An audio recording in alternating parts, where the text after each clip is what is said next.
বিশ্বকবি রবীন্দ্রনাথ ঠাকুর সম্পর্কে না জানলে SSC, HSC, admission, BCS, jobs কোন পরীক্ষায় আপনি ভালো করতে পারবেন না। This is day 4 of sharing 30 Bangla videos for next 30 days. Miss করতে না চাইলে ফলো বা সাবস্ক্রাইব করে ফেললেন। চলেন বোর্ডে চলে যাই।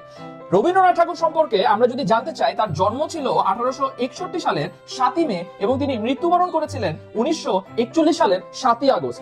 আরো যে বিষয়গুলো মনে রাখতে হবে, রবীন্দ্রনাথ ঠাকুর ছিলেন প্রথম সার্থক ছোট গল্পের রচয়িতা। শুধুমাত্র সেটাই না, ভিখারিণী নামে একটা ছোট গল্প তিনি মাত্র 16 বছর বয়সে রচনা করে ফেলেন। এই 16 বছরের পরবর্তীতে তিনি তার জীবনকালে টোটাল 95টা ছোট গল্প রচনা করেছেন এবং তার জীবনকালের সর্বশেষ ছোট গল্পটার নাম ছিল মুসলমানের গল্প। বানানটা ভুল করেন না। এবং আরো যেটা মনে রাখবেন সেটা হচ্ছে চোখের বালি, ঘরে বাইরে, শেষের কবিতা তার অন্যতম বিখ্যাত উপন্যাসগুলোর মধ্যে অন্যতম।